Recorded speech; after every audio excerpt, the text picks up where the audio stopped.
অঙ্কিতা নামের এক ছোট্ট মেয়ে ছিল। তার কাছে গণিত ছিল এক ভয়ের নাম। সংখ্যাগুলো দেখলেই তার মাথা ঘুরত। কেন যে এই অঙ্কগুলো এত কঠিন, সে ভাবত। মন খারাপ করে অঙ্কিতা বাগানে চলে গেল। সেখানে এক বড় আম গাছের ডালে বসেছিল এক জ্ঞানী প্যাঁচা, হুতুম। সে অঙ্কিতাকে দেখে জিজ্ঞেস করল, কি হয়েছে ছোট্ট বন্ধু, তোমাকে এত চিন্তিত দেখাচ্ছে কেন? অঙ্কিতা তার অঙ্কের ভয়ের কথা হুতুমকে বলল।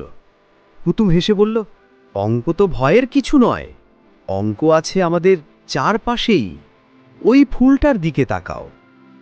অঙ্কিতা ফুলটির দিকে তাকাল। হুতুম বলল, দেখো তো ফুলটির কয়টি পাপড়ি আছে?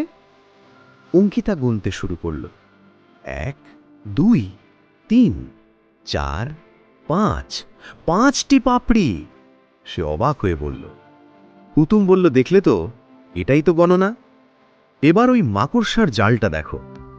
অঙ্কিতা দেখল মাকড়সার জালটি কত সুন্দর জ্যামিতিক আকারে বোনা। সেখানে ত্রিভুজ, চতুর্ভুজ, কত কি। এরপর তারা দেখল একদল পিঁপড়ে সার বেঁধে যাচ্ছে। দুটি লাল পিঁপড়ের পর একটি কালো পিঁপড়ে। হুতুম বলল, দেখো, এরাও একটা নিয়ম বা প্যাটার্ন মেনে চলছে। এটাই তো গণিতের মজা। হুতুম তাকে গাছের ডালে থাকা আমগুলো দেখালো। এই ডালে 3টি আম, আর ওই ডালে 2টি আম। মোট কয়টি হলো? অঙ্কিতা গুনে বলল, 5টি আম। 3 আর 2 মিলে 5 হয়। হঠাৎ বাতাস এসে 2টি আম গাছ থেকে নিচে পড়ে গেল। হুতুম জিজ্ঞেস করল, এখন গাছে কয়টি আম রইল? অঙ্কিতা আবার গুনে বলল, 5 থেকে 2 চলে গেলে 3টে থাকে। তার মুখে হাসি ফুটে উঠল। অঙ্কিতা বুঝতে পারল, গণিত শুধু বইয়ের কঠিন অঙ্ক নয়, এটা আমাদের চারপাশের প্রকৃতিতেই লুকিয়ে আছে। সংখ্যা, আকার এবং প্যাটার্ন খুঁজে বের করাটা বেশ মজার খেলা।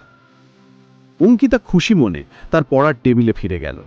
এখন আর সংখ্যাগুলোকে তার ভয়ঙ্কর মনে হচ্ছিল না, বরং সে সেগুলোর মধ্যে লুকিয়ে থাকা মজাটা খুঁজে পেয়েছিল।